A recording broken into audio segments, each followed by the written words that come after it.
جو ہو نہ عشق مصطفیٰ خدا کرے قبول ہو۔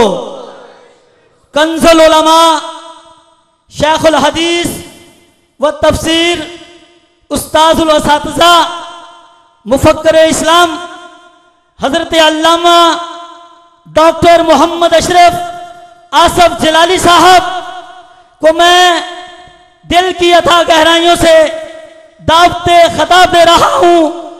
آج آپ اس سمڑیال کی گلی نمبر 12 کی طرف سے سجائی جانے والی اس حسین بزم شان رسول کانفرنس میں کریمہ کا صلی اللہ علیہ وآلہ وسلم کی شان کریمہ کو بیان کرتے ہیں۔ نعرہ تکبیر، نعرہ رسالت، نعرہ تکبیر۔ بسم اللہ الرحمن الرحیم۔ رب اشرح لی صدری ویسر لی امری واحلل عقدۃ من لسانی یفقہوا قولی۔ لک الحمد یا اللہ خلقتنا وہدیتنا وانقذتنا من النار۔ الصلاة والسلام علیک یا رسول اللہ۔ لقد بلغت الرسالہ وأديت الأمانة ونصحت الأمة ومحوت الظلمة وارشدتنا إلى السنة والجماعة صلى الله عليك وعلى آلك وأصحابك أجمعين. أما بعد فأعوذ بالله من الشيطان الرجيم. بسم الله الرحمن الرحيم. سبحان الذي أسرى بعبده صدق الله العظيم وصدق رسوله النبي الكريم الأمين. إن الله وملائكته يصلون على النبي يا أيها الذين آمنوا صلوا عليه وسلموا تسليما. الصلاة والسلام عليك يا سيدي يا رسول الله وعلى آلك وأصحابك يا حبيب الله. خوش شاخوں کو وہ تازہ گلاب دیتے ہیں، عہد پیری کو وہ پھر سے شباب دیتے ہیں.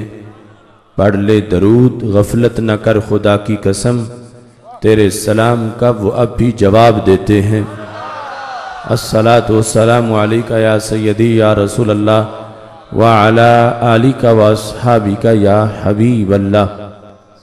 مولا صلی وسلم دائماً ابدا علی حبیبک خیر الخلق کلہم منزہ عن شریک فی محاسنہ فجوہر الحسن فیہ غیر منقاسم. محمد تاج رسل اللہ قاطبۃ محمد صادق الاقوال والکلم محمد ذکرہ روح لانفسنا محمد شکرہ فرد علی الامم. رب صلی وسلم دائماً ابدا علی حبیبک خیر الخلق کلہم. توحید و رسالت کی خاطر ہر باطل سے ٹکرائیں گے ہم، فکر مدینہ کا پرچم ہر چوٹی پہ لہرائیں گے. معبود فقط ہے ایک خدا، مسجود فقط ہے ایک خدا، ہم الا اللہ کی صداؤں سے سینوں کو پھر گرمائیں گے. کیوں شرک کے فتوے لگتے ہیں توحید کے ان متوالوں پر، ہم ان کج فکر خطیبوں کو راز توحید سکھائیں گے. تعظیم نبی کا سنتے ہی جنہیں سوزش سی ہو جاتی ہے، شوق توحید کے شربت سے ہم ان کا روگ مٹائیں گے. ہم آل نبی کے متوالے، حسنین کے مشن کے وارث، ہم پھر سے شمر یزیدوں کو قربا کی شان بتائیں گے. اصحاب نبی کے چرچے سے جو بغض کی آگ میں جلتا ہے، ہم رضی اللہ کی پھاروں سے وہ جلتی آگ بجھائیں گے. یہ سن لیں چور اندھیروں کے، اب آ گئے دور سویروں کے، ہم فکر رضا کی کرنوں سے ہر بستی کو چمکائیں گے. یہ بھول ہے تیری واشنگٹن کہ دنیا پہ تو راج کرے، رحمان کے بندے ہر بستی پہ مدنی رنگ چڑھائیں گے۔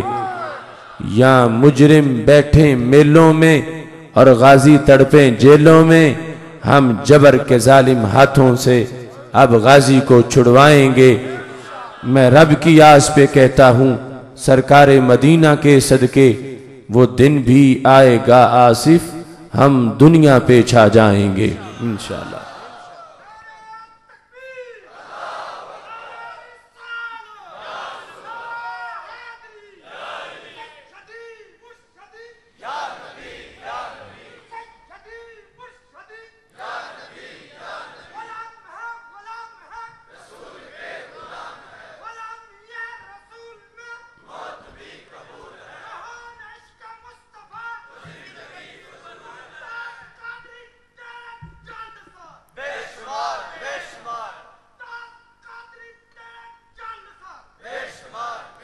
اللہ تبارک و تعالی جل جلالہ وعم نوالہ وتم برہانہ وعظم شانہ وجل ذکرہ وعز اسمہ کی حمد و ثنا، اور حضور سرور کائنات مفخر موجودات زینت بزم کائنات دستگیر جہاں غم گسار زماں سید سرواراں حامی بے کساں قائد المرسلین خاتم النبیین احمد مجتبیٰ جناب محمد مصطفیٰ صلی اللہ علیہ وآلہ وصحابہ وبارک وسلم کے دربار گوہر بار میں ہدیہ درود و سلام عرض کرنے کے بعد رون کے محفل استاذ العلماء حضرت علامہ مولانا غلام مصطفیٰ شیرازی صاحب زیدہ مجدہ، امیر ادارہ صراط مستقیم پاکستان تحصیل سنبڑیال، رون کے محفل حضرت مولانا قاری محمد ابو بکر جلالی صاحب حافظہ اللہ تعالی، خطیب اہل سنت حضرت مولانا عمر فاروق توحیدی صاحب زیدہ مجدہ، وارثان منبر و محراب ارباب فکر و دانش، نہایت ہی معزز و محتشم سامعین حضرات، رب ذوالجلال کے فضل اور توفیق سے ادارہ صراط مستقیم سنبڑیال کے زیر تمام آج ہم سب کو اس عظیم الشان شان رسول صلی اللہ علیہ وسلم کانفرنس میں شرکت کی سعادت حاصل ہو رہی ہے۔ سٹیج پر اور مجمع میں کثیر تعداد میں علماء کرام تشریف فرما ہے۔ ادارہ صراط مستقیم سیالکوٹ، ادارہ صراط مستقیم وزیر آباد، ادارہ صراط مستقیم ڈسکا اور قرب و جوار اور دور دراز سے آئے ہوئے اہل حق عاشقان رسول صلی اللہ علیہ وسلم کا یہ عظیم الشان اجتماع ہے۔ میری دعا ہے خالق کائنات جل جلالہ منتظمین کے اس خوبصورت انتظام کو اور شرکاء کی شرکت کو اپنے دربار میں قبول فرمائے۔ سید عالم نور مجسم شفیع معظم صلی اللہ علیہ وسلم کی عظمت و شان کا اظہار، اس کا چرچا کرنا اور اس پہ پہرا دینا یہ ہر دور میں سعادت مند لوگوں کا حصہ رہا ہے۔ میں اس محلہ کے عظیم نوجوانوں کو خراج تحسین پیش کرتا ہوں کہ جنہوں نے اس اہم موضوع پر آج اس عظیم الشان کانفرنس کا انعقاد کیا ہے۔ میری دعا ہے خالق کائنات جل جلالہ ہمارے ان نوجوانوں کی اس کاوش کو قبول فرمائے جنہوں نے دن رات محنت کی، جس کے نتیجے میں آج کا یہ عظیم الشان اجتماع انعقاد پذیر ہوا۔ خالق کائنات جل جلالہ کا کروڑوں بار شکر ہے کہ اس نے ہم اہل سنت و جماعت کو یہ سعادت عطا کی ہے کہ جو عقیدہ لوح محفوظ سے اترا، جس عقیدے کا بیان قرآن مجید نے کیا، جس عقیدے کی تعلیم دار ارقم اور صفہ پہ دی گئی، جس عقیدے کے جلوے بدر حنین میں نظر آتے رہے، جو عقیدہ اذان کربلا کا مضمون ہے، جس میں سورج سے زیادہ چمک، پھولوں سے زیادہ مہک اور شہد سے زیادہ مٹھاس ہے، وہ مسلک اہل سنت و جماعت آج بھی 15ویں صدی میں ہمارے سینوں میں موجود ہے۔ میں ببانگ دہل کہتا ہوں، ہماری مٹی اگرچہ پنجاب کی ہے مگر سینوں میں نور مدینہ شریف کا ہے۔ سید المرسلین حضرت محمد مصطفیٰ صلی اللہ علیہ وسلم کی ذات گرامی اسلام کی پہچان ہے۔ اسلام کی شناخت لا الہ الا اللہ سے نہیں بلکہ محمد الرسول اللہ صلی اللہ علیہ وسلم سے ہے۔ لا الہ الا اللہ یہود بھی پڑھتے ہیں، نصارہ بھی پڑھتے ہیں، اگرچہ وہ اس کے تقاضے پورے نہیں کرتے، ان کے عقیدے میں توحید کے لحاظ سے بگاڑ آ گیا، وہ دین بیچ چکے، مگر لا الہ الا اللہ کہنے سے انہیں بھی کوئی تکلیف نہیں ہوتی۔ لیکن اصل مسئلہ محمد الرسول اللہ صلی اللہ علیہ وسلم کا ہے۔ اسلام کی پہچان حضرت محمد مصطفیٰ صلی اللہ علیہ وسلم کی ذات گرامی سے ہے۔ اس وجہ سے دشمن معاذ اللہ کبھی خاکے بناتے ہیں، کبھی فلمیں بناتے ہیں، اور ہر وقت وہ بغض و حسد کی آگ میں جلتے رہتے ہیں۔ یہ خالق کائنات جل جلالہ کی دی ہوئی سعادت ہے کہ سیدنا صدیق اکبر رضی اللہ تعالیٰ عنہ سے لے کر آج کے سنی مسلمان تک ہر وقت اہل حق کا یہ اعلان ہے، ناموس نبی کی خاطر ہم ہر باطل سے ٹکرائیں گے، جو راہ میں ہماری آئے گا ہم اس کو مار گرائیں گے۔ یہ مسئلہ ہے جب ایماں کا، کیا خطرہ پھر جسم و جاں کا، اس مسئلے کو جو چھیڑے گا پھر تاج اچھالے جائیں گے۔ کیا حاجت ہے ہمیں زندگی کی، پھر زندگی میں شرمندگی کی، سب وار کے پونجی جھنجڑی کی، خود بدن پہ کفن سجائیں گے۔ گستاخ نبی کا چلتا پھرے، کیوں عاشق دل میں جلتا رہے، گستاخ کو آگ لگا کے ہی سینے کی آگ بجھائیں گے۔ اس راہ محبت میں ہم سے مہمان بنے جو جیلوں کے، کل خلد بری کے باغوں پہ تختوں پہ دیکھے جائیں گے۔ محبوب کی عزت گر مانگے، ہم سب کی جان بھی حاضر ہے، ایک جان نہیں ان پہ تو لکھ بار بھی صدقے جائیں گے۔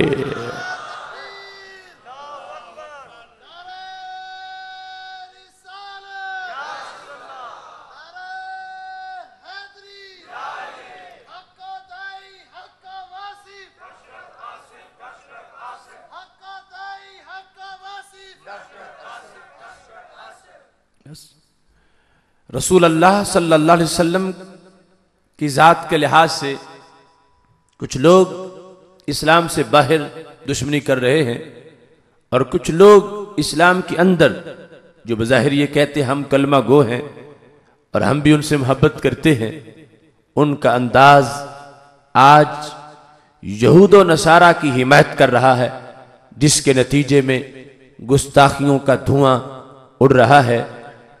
ہمارے آقا صلی اللہ علیہ وسلم کو پہچاننے کا ایک طریقہ دوسرے لوگوں کا ہے اور ایک طریقہ ہمارا ہے۔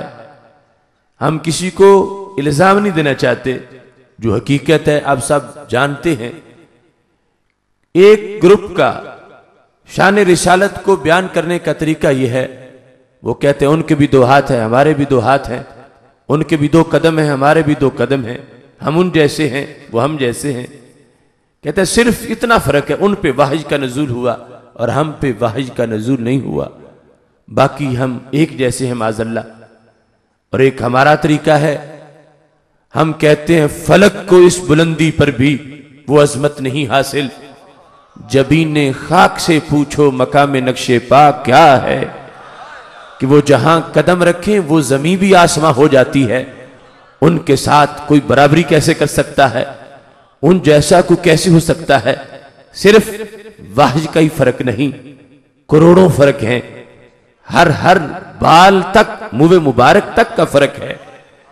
دیکھیے سید عالم نور مجسم شفیع معظم صلی اللہ علیہ وسلم بنی عمر بن عوف کی صلح کروانے کے لیے تشریف لے گئے۔ صحیح بخاری میں حدیث شریف موجود ہے، مسجد نبوی شریف میں ظہر کی جماعت کرانے کے بعد تشریف لے گئے، عصر کی نماز آ کے پڑھانا تھی، اتنے میں تاخیر ہوئی۔ جب مسجد نبوی شریف میں نہ پہنچے تو صحابہ کرام رضی اللہ تعالیٰ عنہ نے حضرت صدیق اکبر رضی اللہ تعالیٰ عنہ سے درخواست کی کہ آپ رسول اکرم صلی اللہ علیہ وسلم کے مصلی پہ کھڑے ہو کر ہمیں جماعت کرائیں۔ سیدنا صدیق اکبر رضی اللہ تعالیٰ عنہ نے جماعت شروع کی۔ اتنے میں نبیوں کے سردار، امت کے غمخوار اور سارے رسولوں کے تاجدار حضرت محمد مصطفیٰ صلی اللہ علیہ وسلم تشریف لے آئے۔ اب صحابہ کی آزمائش شروع ہو گئی کہ کیا کریں، نماز پڑھیں یا اللہ کے نبی علیہ السلام کا استقبال کریں۔ آزمائش تھی، پوچھ سکتے نہیں تھے، جو پڑھا تھا اس کی روشنی میں پیپر حل کرنا تھا۔ چونکہ حالت نماز تھی، اللہ کا فضل ہے کہ صحابہ کرام رضی اللہ تعالیٰ عنہم کامیاب ہو گئے۔ انہوں نے فیصلہ کر لیا، نہ نماز توڑیں گے اور نہ ہی اپنے نبی کی تعظیم چھوڑیں گے، دونوں کام مسلسل ہوتے رہیں گے۔ اب دو کنسپٹ ہمارے سامنے ہیں، ایک creed of monotheism daily brand tawhid کا ہے۔ اس توحید میں کیا ہے؟ اسماعیل دیلوی نے لکھا کہ اگر نماز میں اللہ کے رسول علیہ السلام کا خیال آ جائے تو معاذ اللہ گائے گدے اور بیوی کے خیال سے برا خیال ہے۔ آج بھی یہ کتابیں مارکیٹ میں آپ کو ملتی، کسی نے یہ عبارتیں نہیں نکالی ابھی تک۔ کیوں؟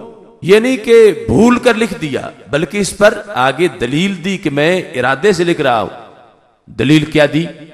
کہتا ہے کہ نماز میں گائے کا اگر خیال آیا تو ادب سے نہیں آئے گا، نبی کا خیال آیا تو ادب سے آئے گا، بیوی کا خیال آیا تو ادب سے نہیں آئے گا، نبی کا خیال آیا تو ادب سے آئے گا۔ اور نماز رب کی ہو اور ادب غیر اللہ کا ہو تو کہنے لگا معاذ اللہ یہ نماز نہیں رہے گی، چونکہ نماز تو اللہ کے لیے ہے اور خیال نبی کا، ادب نبی کا، تعظیم نبی کی، تو یہ جائز نہیں۔ یہ آپ کتاب اس کی دیکھ سکتے ہیں، اس نے ان لفظوں میں توحید کے عقیدے کو بیان کیا۔ ایک توحید دیلی برانڈ اور ایک ہے مکی مدنی توحید۔ مسجد نبوی شریف میں جس وقت میرے آقا صلی اللہ علیہ وسلم مسجد نبوی شریف میں داخل ہوئے، اب صحابہ کرام رضی اللہ تعالی عنہم کی آزمائش تھی کہ کیا کریں، ادھر نماز ہے ادھر نبی علیہ السلام کی تعظیم ہے۔ تو دو صورتیں تھیں، ایک تو یہ ہے کہ کہتے ٹھیک ہے ادب ہم ان کا بہت کرتے ہیں مگر اب تو ہم اللہ کی نماز پڑھ رہے ہیں، اب ہم کیا کر سکتے، اور دوسرا یہ کہ یہ کہتے کہ ٹھیک ہے ہم نماز تو پڑھ رہے ہیں مگر نماز سکھائی کس نے ہے، شریعت بتائی کس نے ہے۔ تو صحابہ کرام رضی اللہ تعالیٰ عنہم نے فیصلہ کر لیا نماز کے اندر ہی کہ نماز بھی پڑھیں گے اور اپنے نبی علیہ السلام کا ادب بھی کریں گے۔ صحیح بخاری شریف میں ہے، صحابہ نے ہاتھوں پہ ہاتھ مار کے دستک دی، آواز پیدا کی تاکہ سب کو پتا چلے کہ اللہ کے نبی علیہ السلام تشریف لے آئے ہیں۔ چشم فلک نے دیکھا، صحابہ کرام رضی اللہ تعالیٰ عنہم نے حالت نماز میں صفوں میں جگہ بنا دی۔ میرے نبی علیہ السلام چلتے چلتے پہلی صف میں تشریف لے گئے، اور جب پہلی صف میں پہنچے تو امام نے بھی ادب کرنا شروع کر دیا۔ سیدنا صدیق اکبر رضی اللہ تعالیٰ عنہ جب پیچھے ہٹنے لگے تو میرے آقا علیہ السلام نے فرمایا مکانک ابو بکر، جہاں کھڑے ہو کھڑے رہو، جماعت کراتے رہو۔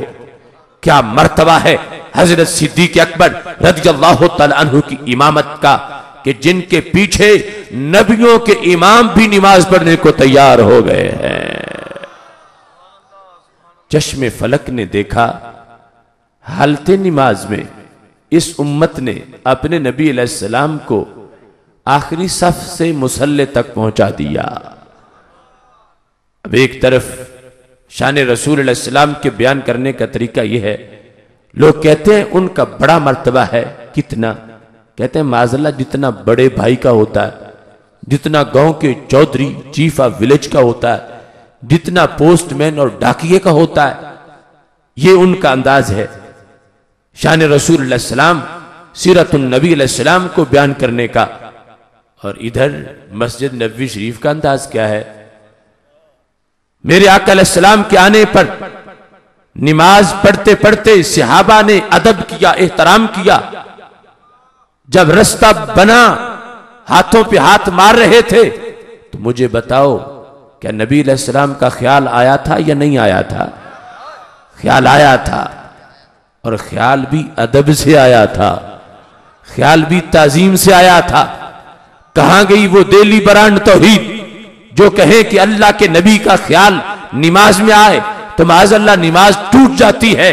یہ صحابہ ہیں، نماز بھی پڑھ رہے ہیں، سرکار کا ادب بھی کر رہے ہیں، اور پھر اس انداز میں صفوں میں جگہ بنی. اور امام نے مصلی چھوڑ دیا.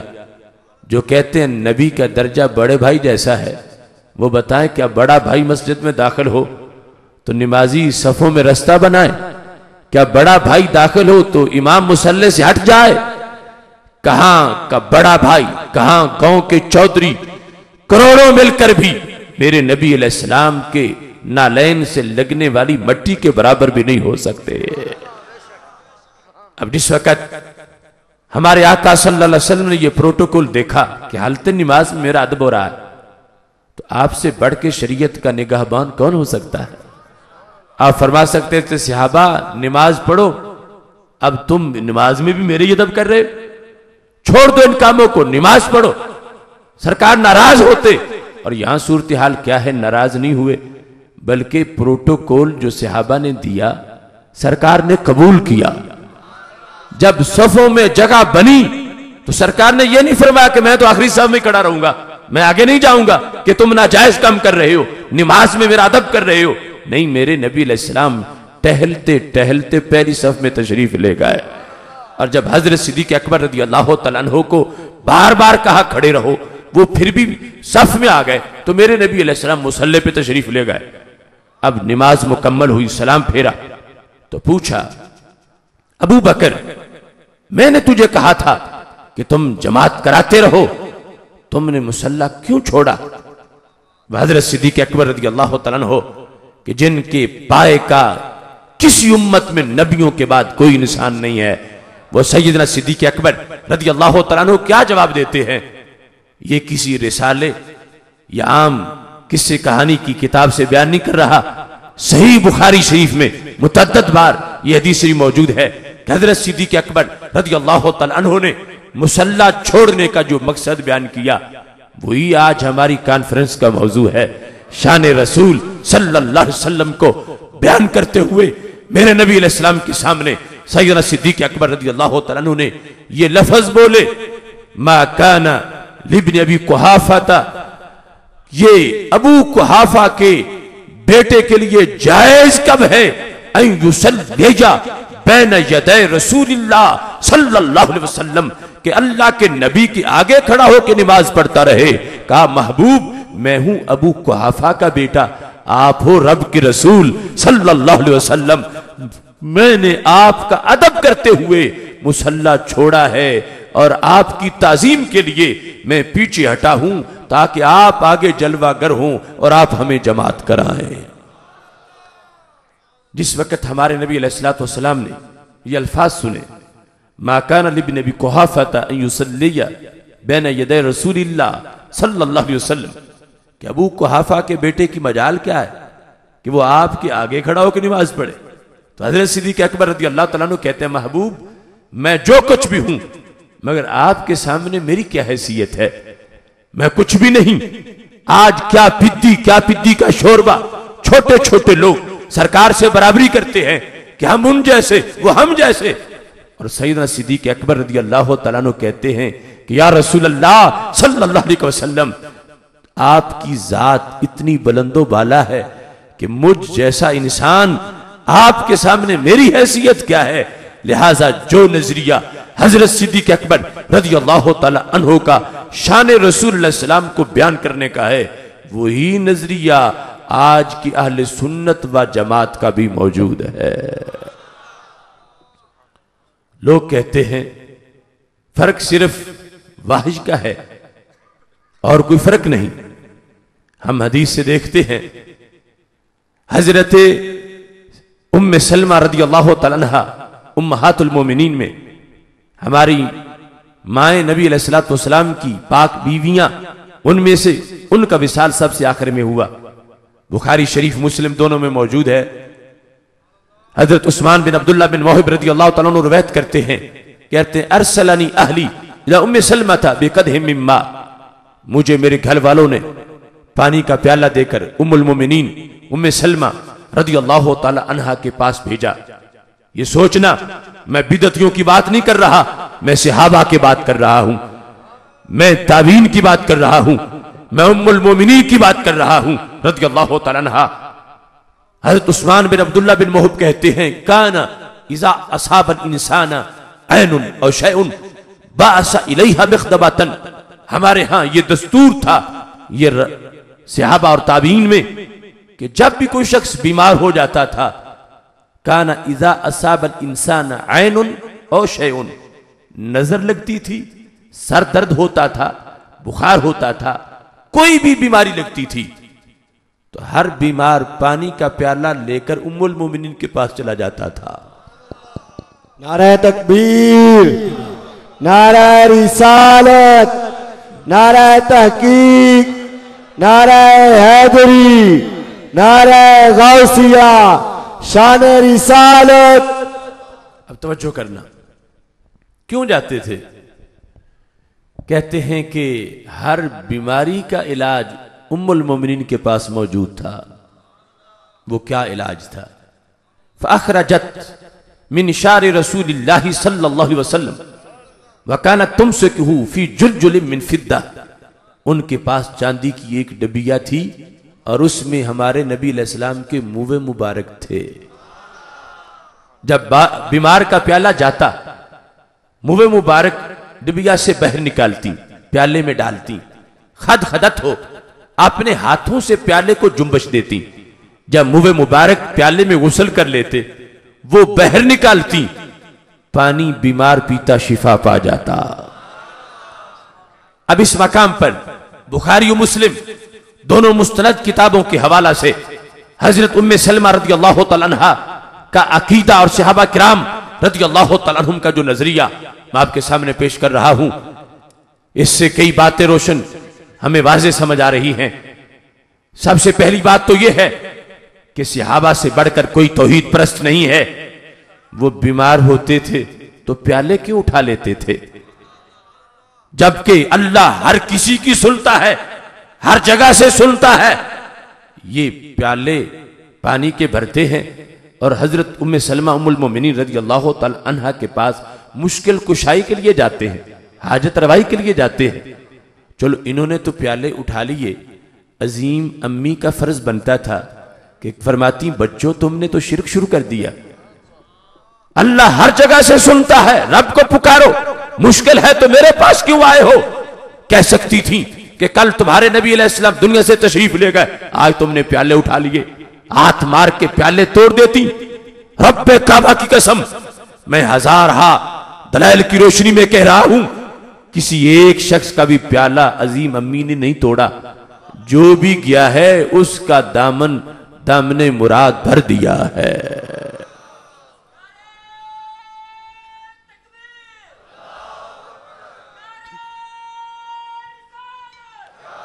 محتشم سامعین حضرات، چونکہ ٹائم مختصر ہے، بات لمبی ہے، اس کو ختم بھی کرنا ہے۔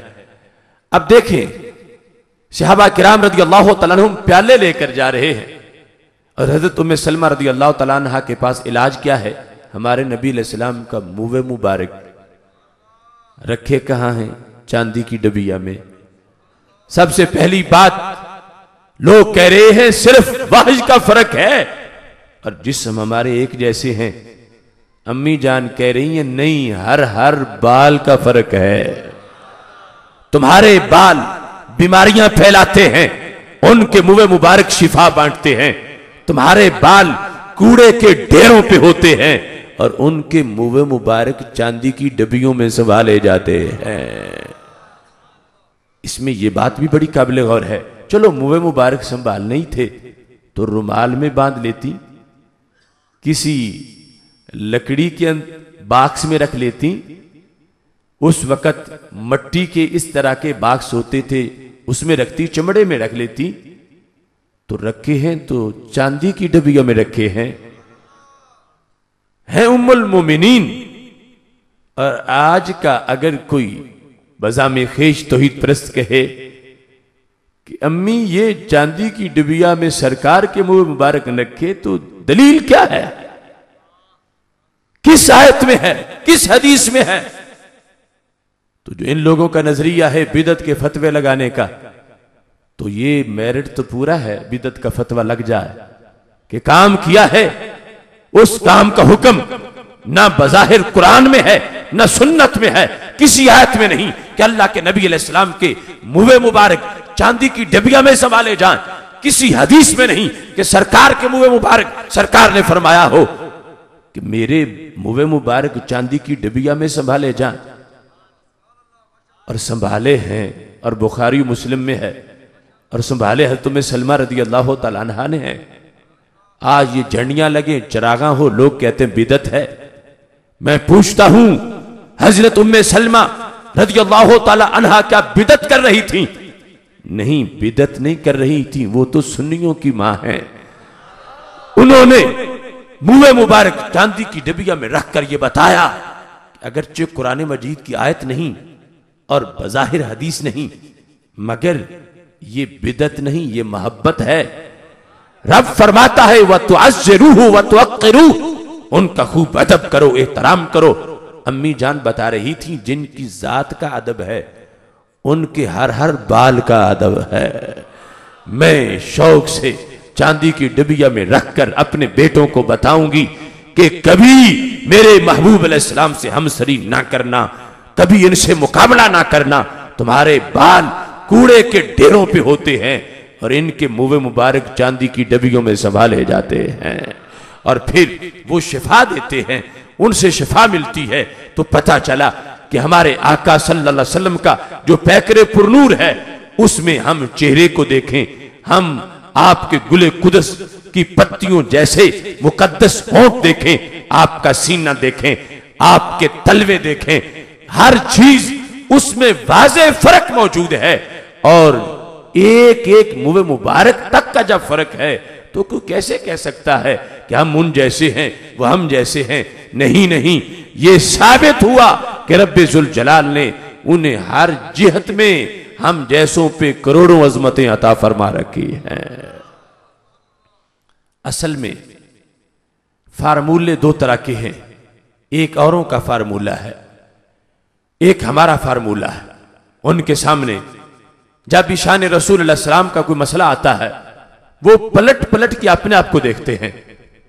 اللہ کی الوہیت کو ماننا ایک لحاظ سے آسان بڑا ہے کہ جب کہا جائے وہ سمیع ہے، وہ بصیر ہے، تو عقل پوچھتی ہے سنتا ہے تو سنتا کیسے ہے، دیکھتا ہے تو دیکھتا کیسے ہے؟ وہ تو اعضاء سے پاک ہے. جس کی اعضاء ہوں وہ مرکب ہوتا ہے، جو مرکب ہو وہ حادث ہوتا ہے، جو حادث ہو وہ فانی ہوتا ہے، اور جو فانی ہو وہ اللہ نہیں ہوتا. جب پوچھا عقل نے تو شریعت نے کہا یقین رکھو سمیع بھی ہے بصیر بھی ہے. عقل پہ مت تولو، وہ اللہ ہے، اور جو اللہ ہو عقل پہ تولا نہیں جا سکتا. یقین رکھو قیامت کے دن جب دیدار کرو گے تو سب پتہ چل جائے گا. اب یہاں ذہن کو سکون آ گیا کہ میں بندہ ہوں وہ مولا ہے، تو میری عقل کے ترازو پہ وہ تولا کیسے جا سکتا؟ اس پر ہی انسان مطمئن ہو گیا. لیکن شان رسالت کا معاملہ اس سے بالکل ڈیفرنٹ. وہ کیا ہے؟ جنہیں ماننا ہے وہ بھی اللہ نہیں، اللہ کے ایک عظیم بندے ہیں، اور جس نے ماننا ہے یہ بھی بندہ. اب یہاں آزمائش ہے کہ ماننے والا ماننے لگا تو بات ایسی ہے کہ عقل میں سماتی نہیں، عقل کے ترازو پہ تولی نہیں جا رہی. بخاری کی حدیث ہے، میرے آقا صلی اللہ علیہ وسلم کھڑے ہیں، جماعت کرا رہے ہیں، قدم آگے بڑھائے ہیں، ہاتھ اونچا کیا ہے، پھر ہاتھ بھی نیچے کر لیا، قدم بھی پیچھے ہٹا لیے. صحابہ کرام رضی اللہ تعالیٰ عنہ نے نماز کے بعد پوچھا یا رسول اللہ صلی اللہ علیہ وسلم یہ معاملہ کیا تھا؟ فرمایا تناولت انقودا من الجنہ، میرے صحابہ تمہیں خبر نہیں جب میں یہاں ہوتا ہوں تو کہاں کہاں ہوتا ہوں. میں نے جب ہاتھ اونچا کیا تو جنت کا گچھا پکڑا تھا۔ اب جنت کہاں ہے؟ 7 آسمانوں کے پار، اور فاصلہ کتنا ہے؟ مستدرک للحاکم کی حدیث کے مطابق زمین سے پہلے آسمان تک 500 سال کا سفر ہے۔ ہر آسمان کی بلندی موٹائی 500 سال کی ہے، ہر آسمان سے اگلے آسمان تک 500 سال کا سفر ہے۔ 7 آسمانوں کے پار جنت ہے، اور پھر جنت کا باغ ہے، اور پھر اس کا گچھا ہے۔ کیا بلندی ہے میرے نبی علیہ السلام کے قد کی، کیا لمبے ہیں ہاتھ، کھڑے مدینہ شریف کی زمین پہ ہیں اور ہاتھ جنت بری میں پہنچ چکا ہے۔ اب جب ایسی بات ہو تو جو شان رسالت کو تول کے مانتے ہیں وہ کہتے ہیں ہاتھ ان کے ہیں تو ہاتھ تو ہمارے بھی ہیں، قد ہمارا بھی ہے، بازو ہمارا بھی ہے، تو ہم دیکھتے ہیں ہمارا کہاں تک بازو پہنچتا ہے، جہاں تک ہمارا پہنچتا ہے وہاں تک ہی ان کا بھی پہنچتا ہوگا۔ اب یہ شان رسالت کو ماننے کا طریقہ کیا کہ انہوں نے اپنے آپ کو شان رسالت ماننے کے لیے معیار بنایا ہوا ہے۔ جو چیز بیان کی جائے فوراً پلٹ کے اپنا آپ دیکھتے ہیں، اپنے آپ کو آئینہ بنایا ہوا ہے، اپنے آپ کو شیشہ بنایا ہوا ہے۔ اگر یہ کہا جائے، بخاری میں حدیث ہے کہ جنگ ہو رہی تھی موتا کے میدان میں، اور میرے نبی علیہ السلام بیٹھے تھے مدینہ شریف میں۔ موتا جالڈن اردن کا علاقہ ہے، تو فرمایا اخذ الرأیت زید بن حارثہ فاصیبا ثم اخذ جعفر فاصیبا ثم اخذ عبداللہ بن رواحہ فاصیبا ثم اخذ خالد بن ولید ففتح له۔ جھنڈا پکڑا حضرت زید رضی اللہ تعالیٰ عنہ نے، صحابہ وہ شہید ہو گئے۔ پھر جھنڈا پکڑا حضرت جعفر رضی اللہ تعالیٰ عنہ نے، صحابہ وہ بھی شہید ہو گئے۔ پھر جھنڈا پکڑا حضرت عبداللہ بن رواحہ رضی اللہ تعالیٰ عنہ نے، صحابہ وہ بھی شہید ہو گئے۔ پھر جھنڈا پکڑا حضرت خالد بن ولید رضی اللہ تعالیٰ عنہ نے، صحابہ خالد فتح نہیں ہوئے، اللہ نے خالد شہید نہیں ہوئے، 7 تلواریں ہاتھ میں لڑتے لڑتے ٹوٹ گئیں، اللہ نے میرے خالد کو فتح عطا فرما دی ہے۔ اب سننے والے یہ نہیں کہتے کہ معاذ اللہ آپ کو تو دیوار کے پیچھے کا بھی پتہ نہیں، تو موتا تو دور ہی بہت ہے۔ آج کی اس کمپنی کے سامنے جب یہ چیزیں بیان ہوں تو کہتے آنکھ ان کی ہے تو آنکھ تو ہماری بھی ہے، ہم دیکھتے ہماری کہاں تک دیکھتی ہے، جہاں تک ہماری دیکھتی ہے وہاں تک کی ان کی بھی دیکھتی ہے۔ ان لوگوں نے شان رسالت کو سمجھنے کے لیے اپنے آپ کو شیشہ بنایا ہوا ہے، آئینہ بنایا ہوا ہے، اور بھلا بونے سے قدمے اس سلطان کا دیدار کیسے ہو سکے، منحوس چہروں میں نور ازل کا جلوہ کیسے نظر آئے۔ جو شان رسالت کو سمجھنے کے لیے پلٹ کے اپنے آپ کو دیکھتا ہے وہ گمراہ ہو جاتا ہے، اور جو شان رسالت کو سمجھنے کے لیے اپنے آپ کو نہیں شان قدرت کو دیکھتا ہے اس کا بیڑا پار ہو جاتا ہے۔ نعرہ تکبیر، نعرہ رسالت، نعرہ تحقیق، نعرہ حیدری۔ ایک طریقہ ان کا ہے، ایک طریقہ ہمارا ہے۔ اب یہ طریقے بھی شروع سے آئے ہیں، ان کے اثرات بھی موجود ہیں۔ اب دیکھو ابو جہل نے ہمارے نبی علیہ السلام کو سینکڑوں بار دیکھا تو کیا اسے کچھ فائدہ بھی ہوا؟ کنفرمڈ ہیلش، پکا دوزخی ہے۔ اور داتا صاحب صدیوں بعد پیدا ہوئے ہیں، صحابی نہیں ہے، لیکن پھر بھی دل مانتا ہے کہ بیڑا پار ہے۔ ابو جہل دیکھ کے بھی جہنمی اور داتا صاحب دیکھے بغیر بھی جنتی۔ کیوں؟ اس لیے کہ فرق فارمولے کا ہے۔ ابو جہل نے جب بھی دیکھا ہمارے نبی علیہ السلام کو اپنے جیسا سمجھ کے دیکھا، نتیجہ جہنم میں نکلا۔ اور داتا صاحب نے ساری زندگی ان جیسا کسی کو نہیں دیکھا، رب نے بیڑا پار کر دیا ہے۔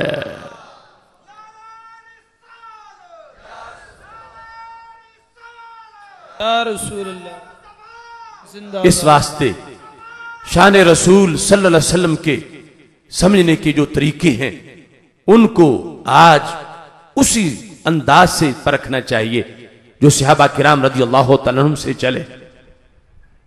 ابو داؤد شریف میں حدیث ہے، حضرت برار رضی اللہ تعالیٰ عنہ قربانی کے جانوروں والی حدیث لوگوں کو سنا رہے تھے، اور اس طرح اپنا ہاتھ سامنے کیا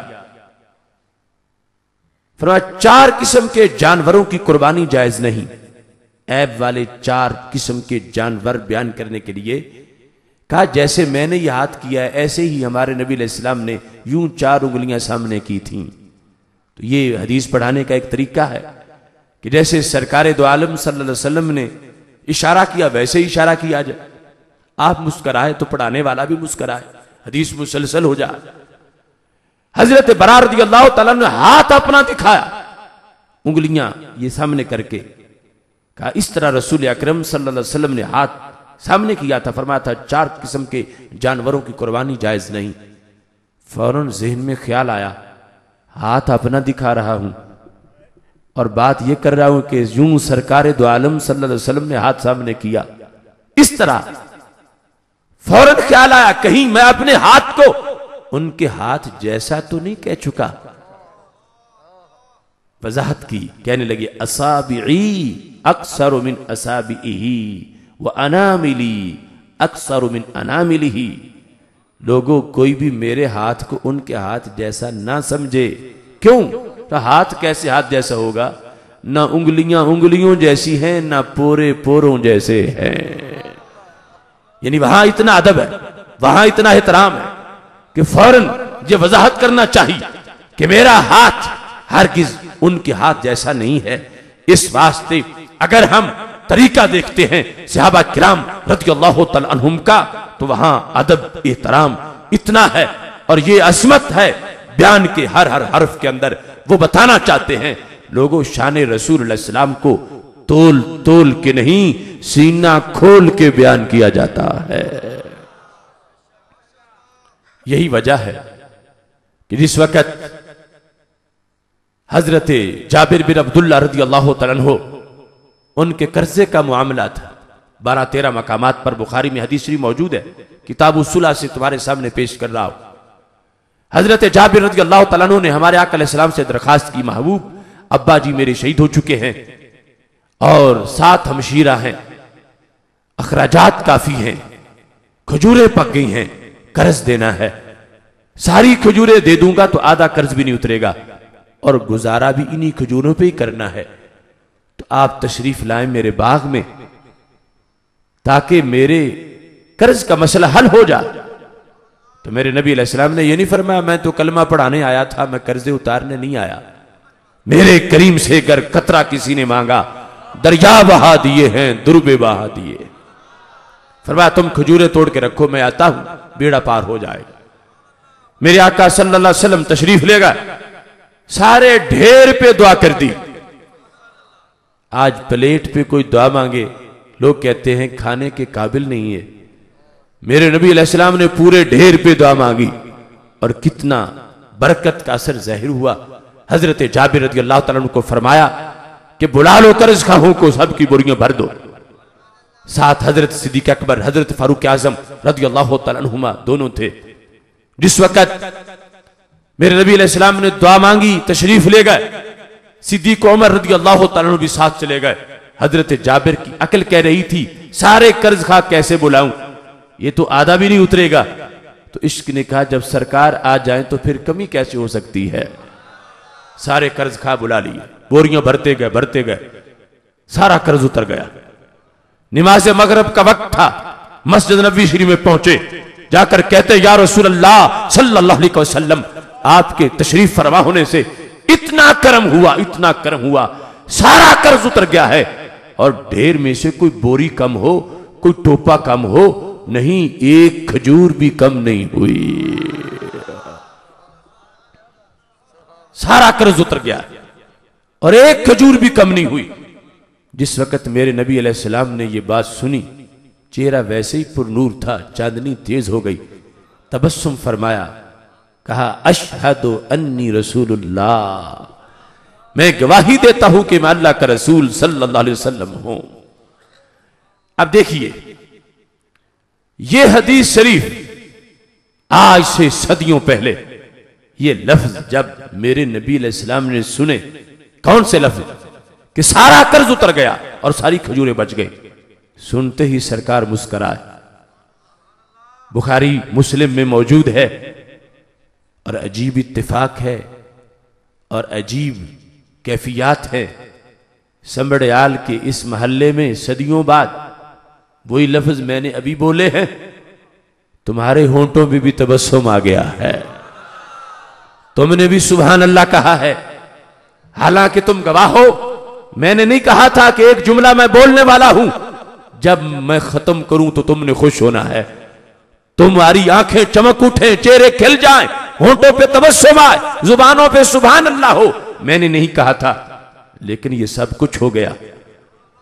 چہرے کھلے، آنکھیں چمکی، ہونٹوں پہ تبسم، زبانوں پہ سبحان اللہ، یہ سب کچھ ابھی تمہارے سامنے ہوا. اور یہ معمولی بات نہیں.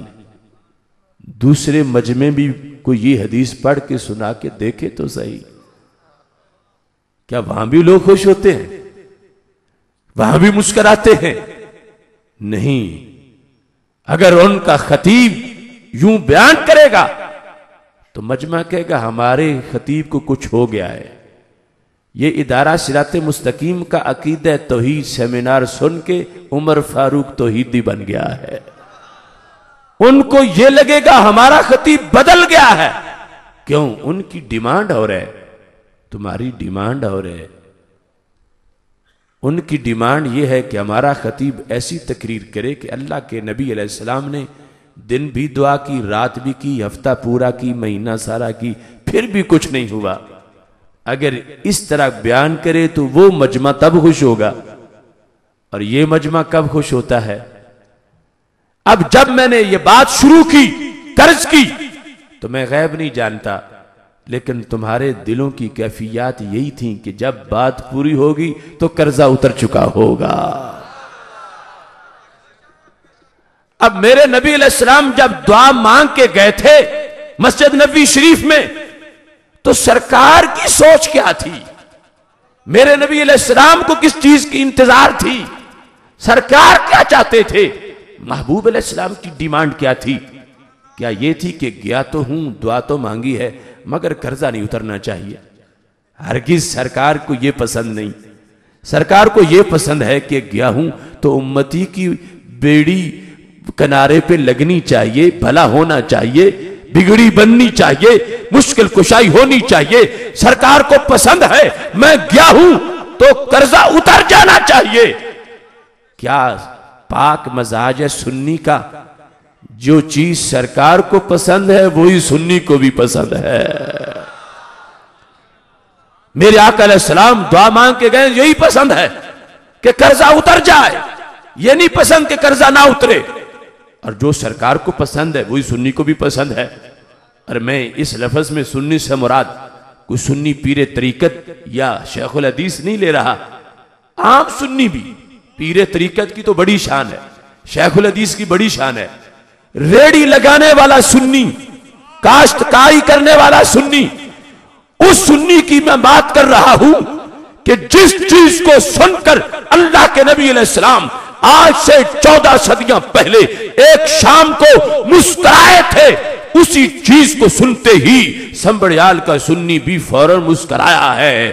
تو پتا چلا کہ مٹی پنجاب کی ہے مگر نور مدینہ شریف کا ہے.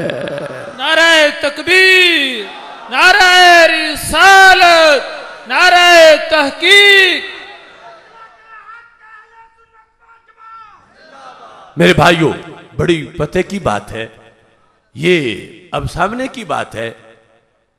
میں نے آپ سے تقاضا نہیں کیا، آپ کے چہروں کی چمک، ہونٹوں کی مسکراہٹ اور بخاری شریف کا مضمون اور 14 صدیوں کا فاصلہ سمٹ گیا. یہ نہیں ہے کہ آج سنی تقریر تو ہفتہ بعد آپ مسکرائے ہوں، سمجھ سمجھ کے، سوچ سوچ کے. ہفتہ بعد نہیں، چلو ایک دن بعد ہی، چلو ایک گھنٹہ بعد ہی نہیں، نہ گھنٹہ بعد، نہ دن بعد، نہ ہفتہ بعد. جملہ ختم ہوا ہے فوراً تو مسکرا پڑے ہو. جس طرح رسول اکرم نور مجسم شفیع معظم صلی اللہ علیہ وسلم جملہ ختم ہونے پر فوراً مسکرا پڑے تھے، ایسے ہی آپ بھی مسکرا پڑے ہو. تو پتہ چلا کہ سنی کے مزاج پر تجلی ہے مزاج نبوت کی کہ سید عالم نور مجسم شفیع معظم صلی اللہ علیہ وسلم کے مزاج کی چاندنی ہے.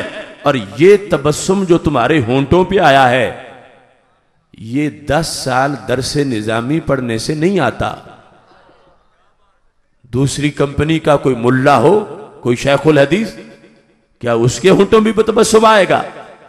سنی جاہل ہے، اس کے ہونٹوں پہ تبسم آ گیا، اور وہ پڑا ہوا ہے اس کے ہونٹوں پہ تبسم نہیں آیا، تو پتا چلا ان پڑھووں سے تو سنی جاہل افضل ہے کہ جس کے اندر یہ چاندنی ہے، جس کے اندر یہ روشنی ہے، جس کے اندر یہ اجالا ہے، کہ جس کی بنیاد پر اتنا مزاج کے ساتھ قرب ہے، مزاج کے ساتھ مناسبت ہے، کہ جس چیز کو سن کر اللہ کے نبی علیہ السلام خوش ہو رہے تھے اس کو سن کے سنی بھی خوش ہو رہا ہے.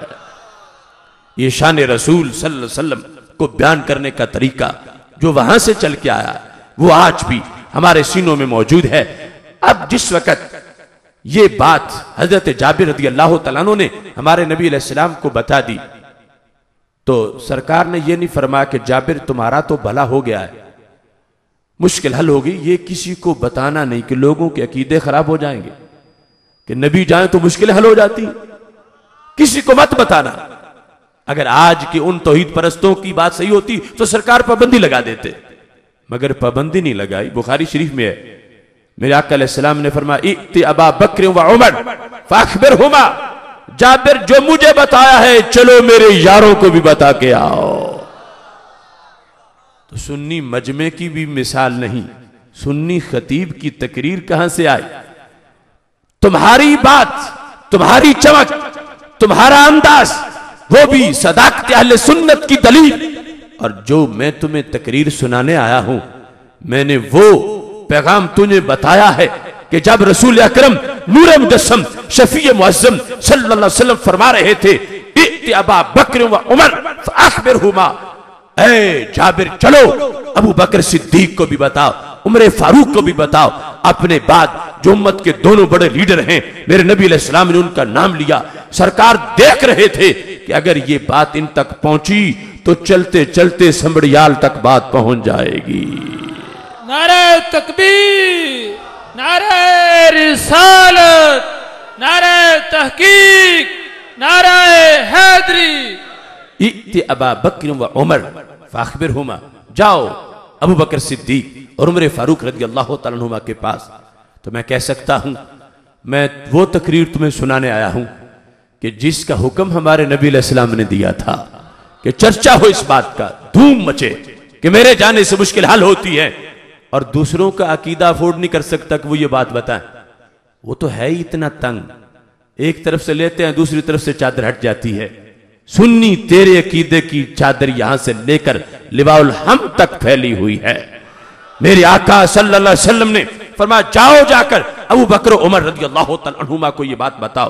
اب حضرت جابر رضی اللہ تعالیٰ عنہ جب پہنچے تو کیا جواب دیا شیخین نے؟ بطور فرض آج کی اس کمپنی کے لوگ وہاں بیٹھے ہوتے اور حضرت جابر رضی اللہ تعالیٰ عنہ انہیں منوانا ہوتا کہ سارا قرض اتر گیا اور ساری کھجوریں بچ گئیں، تو ان لوگوں نے کہہ رہا تھا جابر عقل نہیں مانتی، پھر بوریوں میں کیا ڈالا ہے کہ اگر ساری بچ گئی ہیں تو بوریاں کیسے بھر گئی؟ اکیلے آئے ہو 2 گواہ لاؤ پھر ہم مانیں گے. خبر واحد معتبر نہیں ہے، ہم نہیں مانتے تمہاری بات، ہمیں لے چلو بوریاں چیک کریں پھر مانے، ویسے نہیں مانا جاتا. اور اس بخل اور کنجوسی کو تحقیق کا نام دیتے ہیں. کہتے ہیں یہ سنی تحقیق کے بغیر مان جاتے ہیں، ہم تو تحقیق کر کے مانتے ہیں، دیکھیں گے بوریاں بھری ہوئی پھر مانیں گے، ورنہ ہم سے نہیں مانا جاتا. کہاں ان کی تحقیق اور کتنا ایڈوانس ایمان ہے صدیق و عمر رضی اللہ تعالیٰ عنہما کا. جب حضرت جابر رضی اللہ تعالیٰ عنہ پہنچے جا کر بیان کیا کہ تم بھی ساتھ تھے جب نبی علیہ السلام نے دعا فرمائی تھی، سارا قرض اتر گیا اور ڈھیر میں سے ایک کھجور بھی کم نہیں ہوئی. اب ان کا جواب کیا تھا؟ کہنے لگے لقد علمنا اس سنا رسول اللہ صلی اللہ علیہ وسلم ما سنا ان سیکون ذالکا. صحیح بخاری میں موجود ہے. دونوں بول پڑے جابر تم اب ہمیں بتانے آئے ہو، ہمیں اس وقت ہی پتا چل گیا تھا جب نبی علیہ السلام تشریف لے گئے تھے ہمیں یقین ہو گیا تھا سارا قرض اتر جائے گا اور ساری کھجوریں بچ جائیں گی.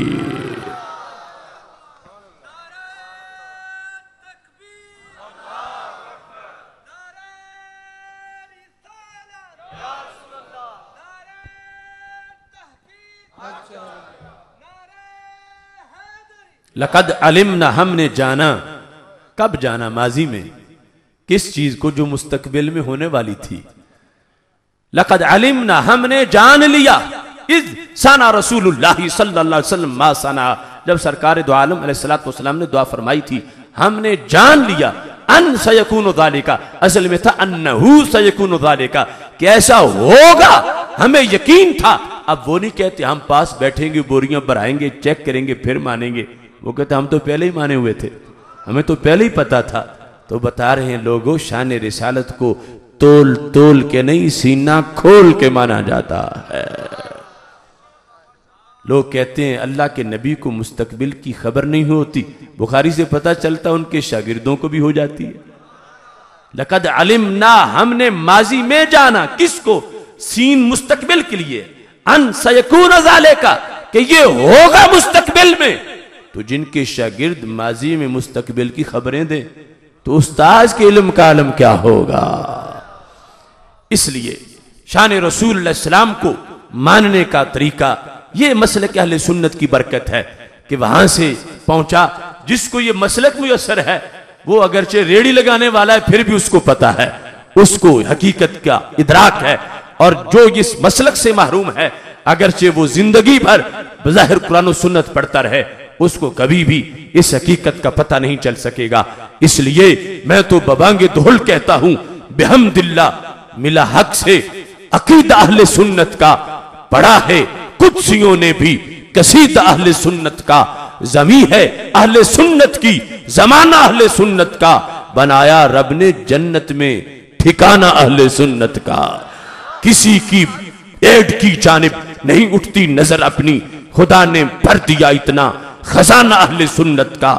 زبان مصطفیٰ سے یہ ملا ہم کو لقب واضح عطائے مصطفیٰ ہے آب و دانہ اہل سنت کا. اٹھو منزل ملے گی تو مزے کی نیند سو لیں گے. کرو اب کام تھوڑا سا روزانہ اہل سنت کا. سنو فکر رضا میں ہی بقا ہے آج بھی اپنی کوئی تجھ کو نہ بھٹکائے بیگانہ اہل سنت کا. وہ طریقہ جو وہاں سے چلا ہم تک پہنچا یہ کردار ہے ہمارے بزرگوں کا. حضرت حافظ الحدیث پیر سید محمد جلال الدین شاہ صاحب نقشبندی قادری ہمارے ایسے اکابر انہوں نے وہ صوفہ والا دین ہم تک پہنچایا ہے جس کے نتیجے میں آج ہمارے لیے کوئی الجھن نہیں. سیدھی سڑک یہ شہر شفاعت نگر کی ہے. ہم دیکھتے جاتے ہیں اور اپنی منزل کی طرف آگے رواں دواں چلے جا رہے ہیں. شان رسول علیہ السلام کے یہ جو انداز ہے اسی کے پیش نظر اب معراج کی رات کا جو سفر ہے میں نے خطبے میں ابتدائی الفاظ جو پڑھے آیت کریمہ کے سبحان الذی اسری بعبدی وہ ذات ہر عیب سے پاک ہے جس نے اپنے عبد کو سیر کرائی.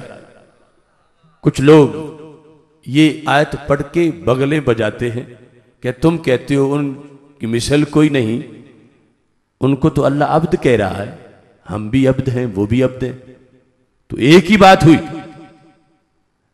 میں کہتا ہوں سبحان الذی اسری بعبدی یہ ازل سے جو رب کا کلام ہے خالق کائنات جل جلالہ نے اسلوب ہی وہ اختیار کیا ہے.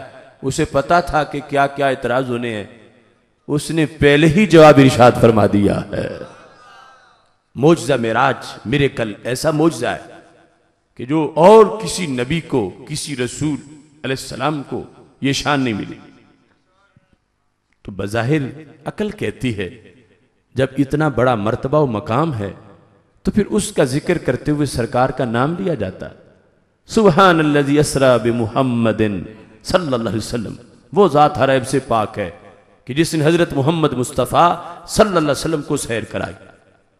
اللہ نے سرکار کا نام نہیں لیا تو اس کا جواب یہ ہے کہ ایک ہے نام سے پہچانا جانا، ایک ہے کام سے پہچانا جانا۔ نام سے تو ہر کوئی پہچانا جاتا، لطف یہ ہے کوئی کام سے پہچانا جائے، شان سے پہچانا جائے، وصف سے پہچانا جائے۔ پھر سوال پیدا ہوتا ہے ٹھیک ہے اب دیکھ وصف ہے، نام نہیں لیا کہ وصف سے پہچانے جائیں، تو وصف تو اور بھی ہیں، نبی ہونا بھی وصف ہے، رسول ہونا بھی وصف ہے، اور عبد کا اطلاق ہم پہ ہوتا ہے، میں بھی عبد ہوں آپ بھی عبد ہیں، مگر ہم پہ لفظ نبی نہیں بولا جا سکتا، لفظ رسول نہیں بولا جا سکتا۔ تو اللہ یوں فرما دیتا سبحان الذی اسرا بنبیہ، سبحان الذی اسرا برسولہ، کہ وہ ذات ہر عیب سے پاک ہے جس نے اپنے نبی کو سیر کرائی، جس نے اپنے رسول کو سیر کرائی۔ تو وصف بھی ہوتا اور پھر ساتھ رسالت اور نبوت کا تعارف بھی ہوتا۔ نام ذکر کیے بغیر بڑی شان کا بھی تذکرہ ہو سکتا تھا، اور کوئی یہ نہ سوال کرے نبی تو پھر سارے ہی ہیں، رسول تو سارے ہی ہیں، نبی یا رسول کہنے سے کیسے معین ہوتا کہ سرکار کی بات ہو رہی ہے؟ یہ تو آپ سب کو پتہ بھی، خطبے میں جب میں نے آیت پڑھی نام وہاں بھی ذکر نہیں، سمجھ تم سارے گئے کہ بات کس کی ہو رہی ہے۔ ان اللہ و ملائکتہ یصلون علی النبی، یہ پڑھتے ہی آپ نے درود کس ذات پہ پڑھا؟ حضرت محمد مصطفیٰ صلی اللہ علیہ وسلم کی ذات گرامی پر۔ تو پتہ چلا امت کو تو پتہ ہے کہ النبی میں الف لام کی 4 قسمیں ہیں، اور اگرچہ لوگ گرامر نہ جانتے ہوں مگر جو عہد کا الف لام ہوتا ہے ایسے عہد کی اضافت بھی ہوتی ہے۔ النبی کہنے سے یصلون علی النبی، اگر سوچ فوراً مدینہ شریف پہنچی ہے تو اسرا بنبیہ ہی کہنے سے بھی اضافت کی بنیاد پر فوراً کھوج مدینہ شریف پہنچتی۔ تو رب ذوالجلال یوں فرما دیتا سبحان الذی اسرا بنبیہ یا سبحان الذی اسرا برسولہ، لیکن نہ اسرا بنبیہ ہی فرمایا نہ اسرا برسول ہی فرمایا، فرمایا ہے تو اسرا بعبدہ ہی فرمایا ہے۔ اس کے درجنوں جوابات ہیں، لیکن آج کے موضوع کی مناسبت سے بلا تمثیل ایک شخص پی ایچ ڈی ہے، لیکن اس کو ایک سیٹ دی جا رہی ہے جس میں اس کے بی اے ہونے کا تذکرہ ہے کہ یہ فلاں دفتر میں اس کو یہ مرتبہ ملا چونکہ یہ بی اے ہے۔ تو مطلب کیا ہوگا؟ یہ سیٹ آخری سیٹ نہیں ہے، ابھی تو بی اے ہونے کا اعتبار ہے، ایم اے کا لحاظ ہوگا تو اس سے بھی بڑی سیٹ ہوگی، پی ایچ ڈی کا ہوگا تو اس سے بھی بڑی سیٹ ہوگی۔ رب ذوالجلال جس وقت ہمارے آقا صلی اللہ علیہ وسلم کے معجزہ معراج کا ذکر کر رہا تھا، اسے خبر تھی قیامت تک لوگ سنیں گے، عقلیں حیران رہ جائیں گی کہ چند لمحوں میں اتنا سفر کروڑ میل کا طے کیا، مسجد حرام سے اقصی، اقصی سے سدرہ، سدرہ سے عرش، اور عرش سے بھی آگے پہنچے اور پھر واپس بھی آئے، بستر بھی گرم تھا، کنڈی بھی ہل رہی تھی، لوگ حیران ہوں گے۔ اللہ فرمانے لگا لوگو یہ تو ان کی ابدیت کی معراج ہے، تو جن کی ابدیت اس لائق ہو کہ عرشوں پہ جائے ان کی نبوت کی حیثیت کا عالم کیا ہوگا، ان کی رسالت کی عظمت کا عالم کیا ہوگا۔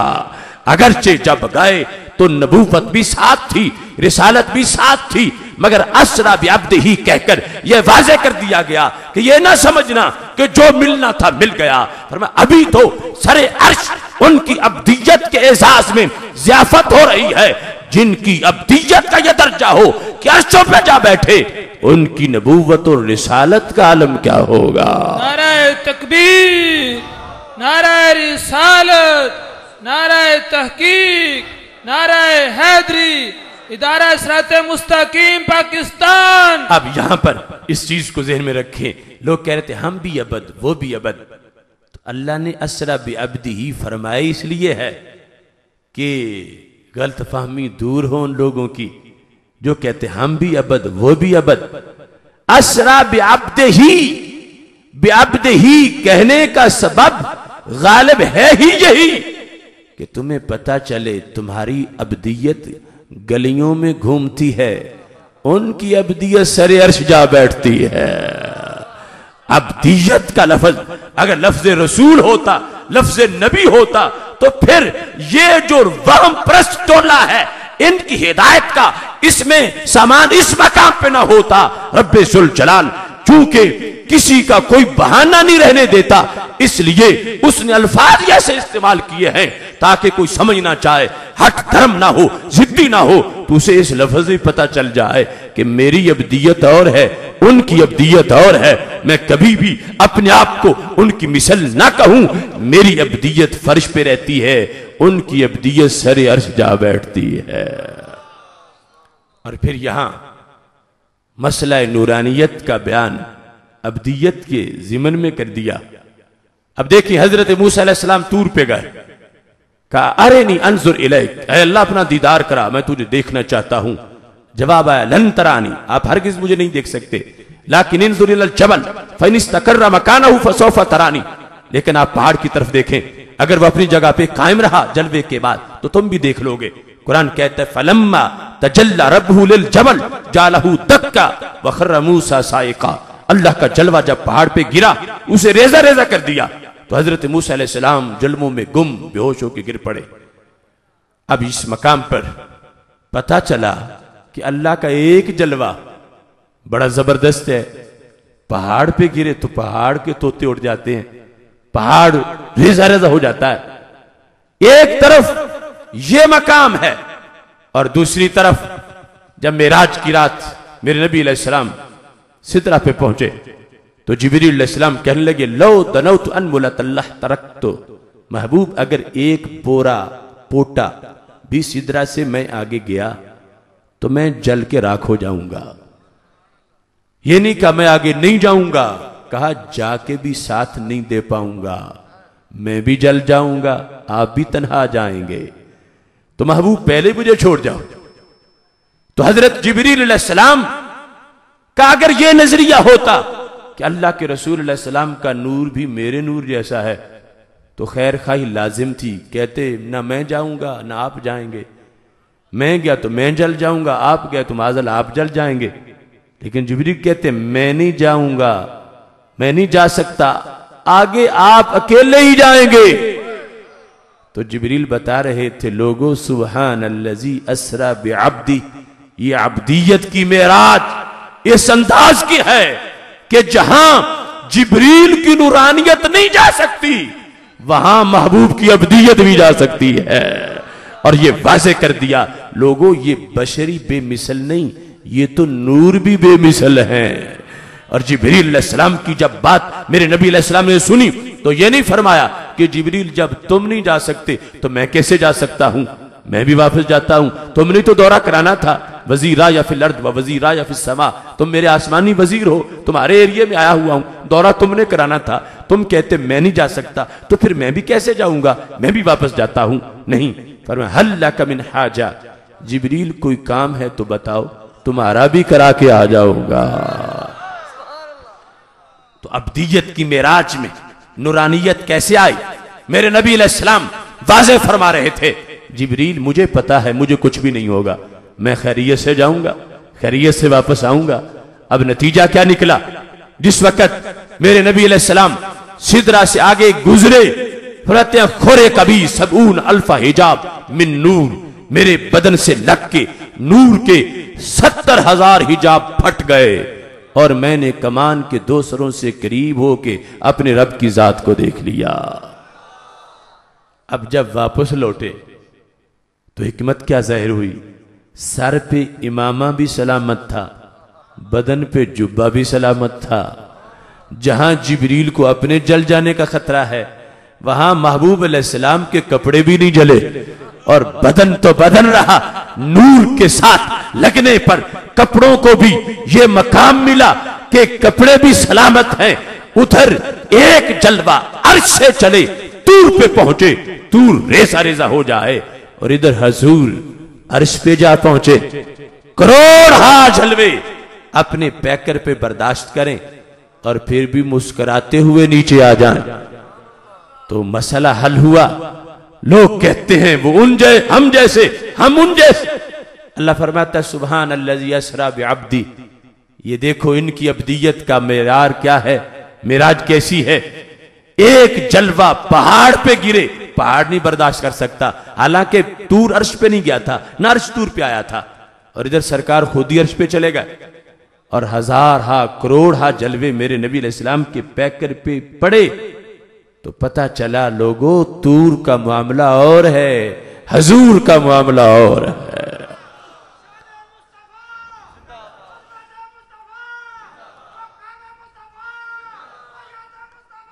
اس لیے فرمایا سبحان الذی اسری بعبدہ, کہ نبی اور رسول ہونے کے اوصاف وہ تو ہیں ہی بہت بڑے. یہ عبدیت کہ جہاں الجھن بھی لوگوں کو ہونی تھی کہ ہم ان جیسے وہ ہم جیسے, اپنے آپ کو ہم نبی تو نہیں کہتے, رسول تو نہیں کہتے, عبد کہہ لیتے ہیں. عبدیت میں ہم ایک جیسے ہیں. اللہ نے فرمایا جس میں تم ایک جیسے بنتے ہو اس میں زمین و آسمان سے زیادہ فرق ہے, تو باقی فرق کتنے زیادہ ہوں گے. اور اب یہاں بات بالکل طے ہو گئی کہ ایک شخص جو کہتا ہے ہم میں اور ان میں کوئی فرق نہیں, تو اسے کہنا چاہیے کہ تم پہاڑ کے ساتھ کھڑے ہو جاؤ, ایک ہتھوڑا پہاڑ کو مارتے ہیں اور دوسرا تمہارے بدن کو مارتے ہیں, تو پتا چلے گا کہ پہاڑ اور تجھ میں سخت کون ہے. پہاڑ کو کچھ نہیں ہوگا اور منکر نور کی ہڈیاں ٹوٹ جائیں گی. ادھر اللہ کا ایک جلوہ پہاڑ پہ گرا, پہاڑ ریزہ ریزہ, اور سرکار عرش پہ چلے گئے. کروڑ ہا جلوے میرے نبی علیہ السلام کے پیکرے پر نور پہ پڑے. جلنا تو دور ہے, بے ہوش بھی نہیں ہوئے. بے ہوش ہونا تو دور ہے, آنکھ بھی نہیں جھمکی. قرآن کہتا ہے ما زاغ البصر وما طغى, ٹک ٹکی لگا کے نگاہیں جما کے اپنے رب کو دیکھ رہے ہیں. تو پتا چلا طور اور ہے اور حضور کا نور اور ہے. اس لیے سید عالم نور مجسم شفیع معظم صلی اللہ علیہ وسلم کی عبدیت کی معراج, یہی ختم نبوت کی دلیل بھی ہے. لوگ آج عقیدہ ختم نبوت کی کانفرنس تو کرتے ہیں, مگر ان کے پاس وہ مواد ہی نہیں جس سے یہ عقیدہ بیان ہو سکے. وہ عقیدہ ایسا ہے, چادر ہی چھوٹی ہے, اگر توحید بیان کرے تو ختم نبوت نہیں ہو سکتی. چونکہ توحید کے بیان کرنے کے لیے ضروری ہے کہ وہ کہیں کہ اللہ کے نبی علیہ السلام کو دیوار کے پیچھے کی بھی خبر نہیں, کل کی بھی خبر نہیں. یہ جب تک نہ بولے تو توحید بیان نہیں ہوتی. اور اگر یہ توحید ہے تو جن کو 14ویں صدی کی بیماریوں کا پتہ نہ ہو تو علاج کیسے کر کے گئے. ختم نبوت کا تو معنی یہ ہے کہ قیامت تک کے لیے جو چاہیے تھا سرکار دے کے گئے, اور اگر پتہ ہی نہ ہو کہ 15ویں صدی کی ڈیمانڈ کیا ہے تو دیں گے کیسے. ختم نبوت کا مطلب یہ ہے ہر بیماری کا علاج کر کے گئے ہیں. امت پر جتنے آزمائشیں آنی تھی, جتنے امتحان آنے تھے, جتنے فتنے پیدا ہونے تھے, سرکار پہلے ہی ہر پرابلم سالو کر کے گئے ہیں. اور اگر پتہ ہی نہ ہو کہ 14ویں صدی کا مسئلہ کیا ہے تو جواب کیسے دیں گے. بیماری کی خبر نہ ہو تو اس کی شفا کا علاج کیسے دیں گے. تو ماننا پڑے گا ختم نبوت کا مفہوم یہ ہے کہ قیامت تک کی ہر صدی کا ہر سال کا ہر مہینہ, ہر مہینے کا ہر ہفتہ, ہر ہفتے کا ہر دن کا ہر گھنٹے کا ہر منٹ, اور ہر منٹ کا ہر سیکنڈ, اس میں جو کچھ ہونا تھا سرکار دیکھ بھی رہے تھے, علاج بھی فرما رہے تھے. سبحان اللہ, سبحان اللہ. اب دیکھو اسری بعبدہ میں عبدیت کی معراج سے یہ ساری چیزیں کیسے ظاہر ہوئیں. تفسیر ابن کثیر یا دیگر تفاسیر دیکھ لیں, جہاں طور کے ان جلووں کا تذکرہ ہے وہاں پر ہمارے آقا علیہ السلام فرماتے ہیں کہ حضرت موسیٰ علیہ السلام اگرچہ بے ہوش ہو کے گر پڑے مگر محروم نہیں رہے, دیدار نہیں ہوا, لیکن پھر بھی بہت کچھ ملا. اللہ کا نور ڈائریکٹ نہیں دیکھا, انڈائریکٹ دیکھا. اصل تو پہاڑ پہ گرا تھا اور بالواسطہ انہوں نے بھی دیکھا, بے ہوش بھی ہو گئے, لیکن پھر بھی کیا ملا. ہمارے آقا علیہ السلام فرماتے ہیں کانا یبصر النملۃ علی الصفا فی اللیلۃ الظلمہ مسیرۃ 10 فراسخ, کہ ہمارے آقا صلی اللہ علیہ وسلم نے فرمایا کہ حضرت موسیٰ علیہ السلام کو جب ہوش آیا آنکھیں اتنی پرنور ہو چکی تھیں کہ وہ اندھیری راتوں میں 30 میل دور پہاڑ پہ چلتی چیونٹی بھی دیکھ لیتے تھے. ہاتھی نہیں چیونٹی, دن کو نہیں رات کو, چاندنی رات نہیں کالی کٹ رات کو, 4 فٹ پہ نہیں 30 میل دور. اب اپنے عشق کے مفتی سے فتویٰ تو لو، جو طور پہ ہوں، انکار بھی ہو جائے، دیدار نہ ہو، بلا واسطہ نہیں بالواسطہ دیکھیں اور بے ہوش بھی ہو جائیں، وہ تو اندھیری راتوں میں 30 میل دور چیونٹی دیکھ لیں، اور جو طور پہ نہیں عرش پہ چلے جائیں، انکار نہ ہو، دیدار ہو، بے ہوش نہ ہو، بلکہ ٹکٹکی لگا کے دیکھتے رہیں، تو بتاؤ پھر ان کی آنکھ سے چھپ کون سکتا ہے؟ اس لیے بریلی کے تاجدار کہتے ہیں اور کوئی غیب کیا تجھ سے نہ ہو بلا، جب نہ خدا ہی چھپا تجھ پہ کروڑوں درود۔ یا رسول اللہ صلی اللہ علیہ وسلم، آپ سے اب چھپ کو کیسے سکتا ہے؟ سب سے بڑا غیب، غیب الغیب تو اللہ ہے، جس نے اس ذات کو بھی دیکھ لیا، اس سے اور کون چھپے گا؟ چھپ ہی نہیں سکتا کوئی۔ اب یہاں پر حضرت موسیٰ علیہ السلام کے بارے میں ذکر ہوا کانا یبصرو، یہ ماضی پاسٹ میں کانٹینیو ہے، دیکھا کرتے تھے، یعنی کہ دیکھا، دیکھا کا مطلب ہے ایک بار دیکھا۔ ایک بار ایسا ہوا کہ اندھیری رات تھی، 30 میل دور چیونٹی انہوں نے دیکھ لی، یہ نہیں، سرکار فرماتا ہے کانا یبصرو، دیکھا کرتے تھے، دائمی صلاحیت آ گئی۔ تو جو طور پہ ہوں ان کو دائمی صلاحیت ملے، اور جو عرش پہ جائیں ان کو 1 منٹ کے لیے ملے، یہ کیسے ہو سکتا ہے؟ تو سید عالم نور مجسم شفیع معظم صلی اللہ علیہ وسلم کی ابدیت کو جو معراج ہوئی، اس معراج کا اثر یہ ہے کہ بریلی کے تاجدار بولے سر عرش پہ ہے تیری گزر، دل فرش پہ ہے تیری نظر، ملکوت و ملک میں کوئی شے نہیں جو تجھ پہ عیاں نہیں۔ آج جس وقت ویسٹ کے شیطانوں نے اسلام کے خلاف لکھا کہ اس دین کی مدت ایکسپائر ہو چکی ہے، اس وقت کے لیے تھا، اب نئی دنیا ہے، نئے حالات ہیں، دنیا ایڈوانس ہو گئی ہے، انسان چاند پہ پہنچ گیا ہے، کائنات گلوبل ویلی بن گئی ہے۔ حضرت محمد مصطفیٰ صلی اللہ علیہ وسلم کا ویژن ہی اتنا وسیع نہیں تھا معاذ اللہ کہ آج کے لیے حالات کو سامنے رکھ کر وہ دین عطا کرتے، کہنے لگے وہ اس وقت کے لیے تھا، اب نہیں ہے۔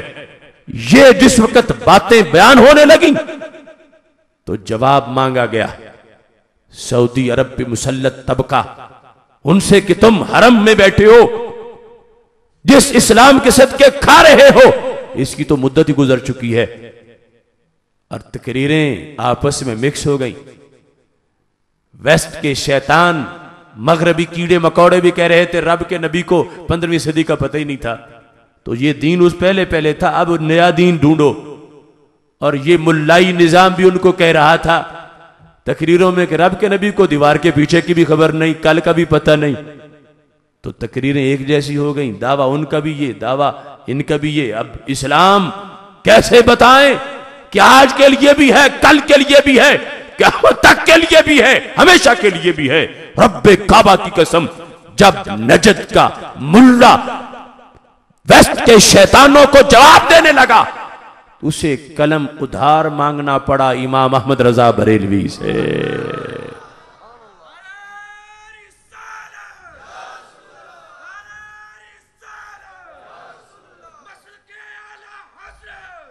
جس وقت میرے امام نے یہ کہا تھا سر عرش پہ ہے تیری گزر اور دل فرش پہ ہے تیری نظر، تو یہ لوگ کہہ رہے تھے احمد رضا بریلوی غلو کرتا ہے، شان رسالت کو بڑھاتا ہے، یہ حد سے پار گزر گیا ہے۔ اب جب ضرورت پڑی تو کتاب کا نام ہے نہایت العالم، جو لکھی ہے عبداللہ بن عبد الرحمن العریفی ڈاکٹر نے، جو جامعہ سعود ریاض کے اندر جو سعود یونیورسٹی ہے اس کا عقیدے کا استاذ ہے۔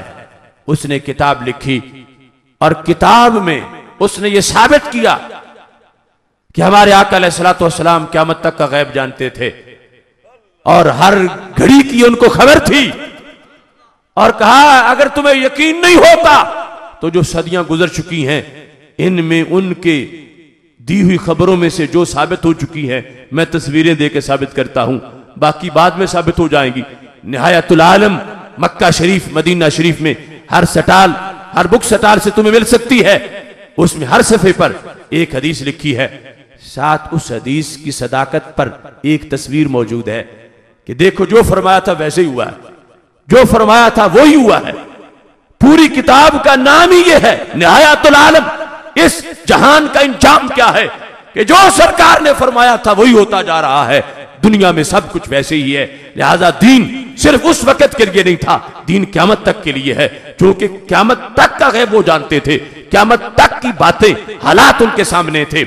اس کے اندر وہ ایک صفحے پر مصنف ابن ابی شیبہ کی وہ حدیث دی جس وقت ہمارے آقا علیہ السلام نے فرمایا تھا اذا رأیت جبال مکہ بعجت کظائم ورأیت البناء یعلو جبال کعبہ، اس وقت کیا صورتحال ہوگی کہ جب مکہ کے پہاڑوں کو کھود کے نیچے سے رستے بنائے جائیں گے۔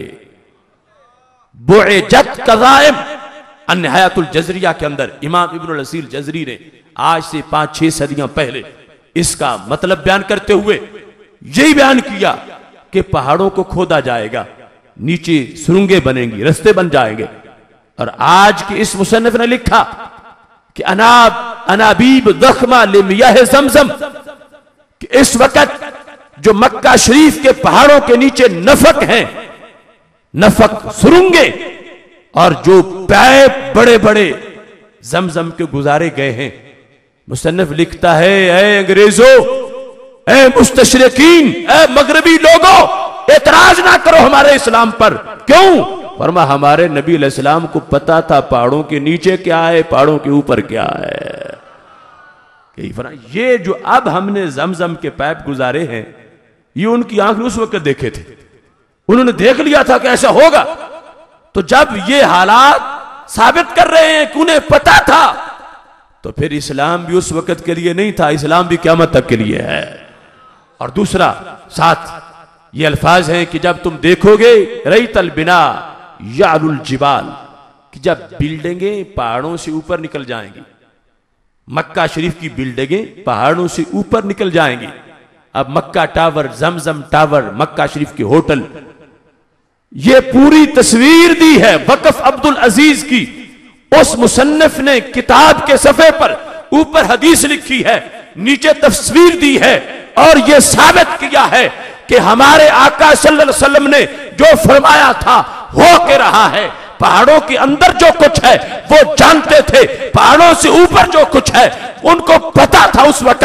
جو بریلی کے تاجدار نے کہا تھا سر عرش پہ ہے تیری گزر، دل فرش پہ ہے تیری نظر، وہ بات آج اس طبقے کو کہنا پڑی، پھر جا کے اسلام کی صداقت کا اظہار ہو سکا، ورنہ نجد اور دیوبند کی سوچ بند گلی میں بند ہو گئی۔ اور جس سوچ نے اسلام کی ترجمانی کی ہے وہ اہل سنت و جماعت کی سوچ ہے۔ کہ اعلی حضرت فاضل بریلوی رحمت اللہ علیہ نے شب معراج کا ذکر کرتے ہوئے فرمایا یہ عبدیت وہاں تک پہنچی کہ پوری یونیورس اور پوری کائنات نیچے تھی، یہ عرش پر تھے جلوہ گر، اور پھر وہاں بلندی پر بھی جلوہ گر ہیں، اور زمین کے اندر جو کچھ ہے اس کو بھی جانتے ہیں۔ اب یہ نظریہ ہے جس پر آج اسلام کو بچایا جا سکتا ہے، اسلام کی حقانیت کو سکھایا جا سکتا ہے۔ اللہ کا فضل ہے، ہمیں شرمندگی نہیں، دنیا نے اپنے آپ کو بدلا گھڑی گھڑی۔ ایک ہم اہل عشق ہیں، جہاں تھے وہی رہے۔ ہمارا نظریہ صفہ والا، دار ارقم والا آج بھی ہمارے پاس موجود ہے، اور رب کعبہ کی قسم آج بھی اگر صداقت اسلام کو بیان کیا جا سکتا ہے تو مسلک اہل سنت کی روشنی میں بیان کیا جا سکتا ہے۔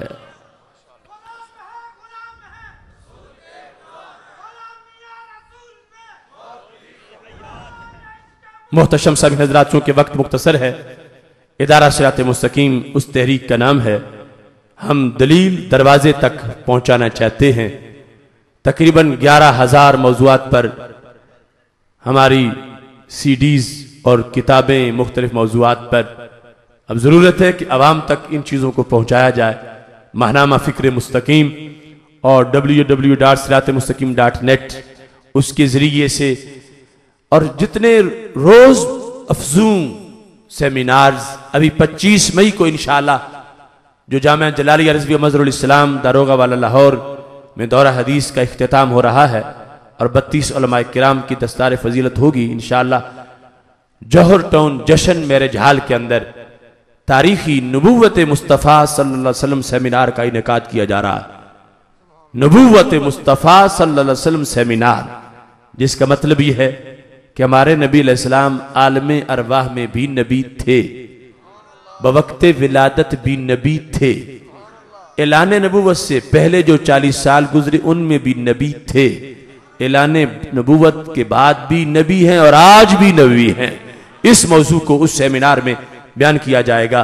اور یاد رکھیں 22 جون کو ہم نے جو اعلان کر رکھا ہے کانفرنس کا، جس کانفرنس کا نام ہے غازی ممتاز حسین قادری رہائی کانفرنس، 15 مارچ کو لاہور کے لاکھوں کے ٹھاٹھے مارتے سمندر کے اندر اہل سنت و جماعت کا جو عظیم اجتماع تھا، اس میں یہ اعلان کیا گیا تھا۔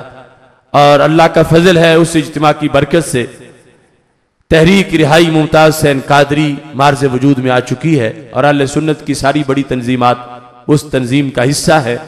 ابھی 2 دن پہلے ہم نے لاہور میں پریس کلب میں اس کی پریس کانفرنس کی، اور 22 جون کو انشاءاللہ اسلام آباد میں کنونشن سنٹر کے اندر، چونکہ لیاقت باغ کا اعلان کیا تھا اور وہاں میٹرو کے منصوبے کی وجہ سے رستے سارے بند ہیں اور وہاں پر مٹیریل اور مشینری کھڑی کر دی گئی ہے، تو کنونشن سنٹر کے اندر یہ تاریخی کانفرنس منعقد کی جائے گی۔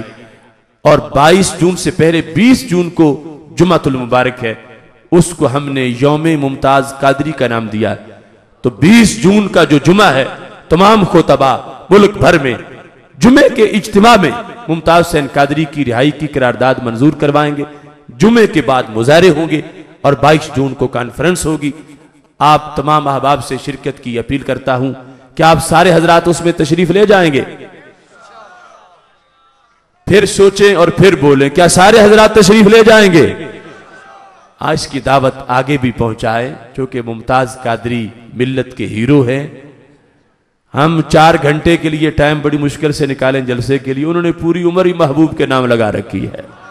ہر عاشق رسول کا دلدار قادری، اب بن گیا ہے عشق کا معیار قادری، عہد رواں کا قول اور اقرار قادری، فیض رضا سے پیکر کردار قادری، صدیوں میں نور جائے گا اس شیر مرد کا، اب بن گیا ہے عشق کا معیار قادری۔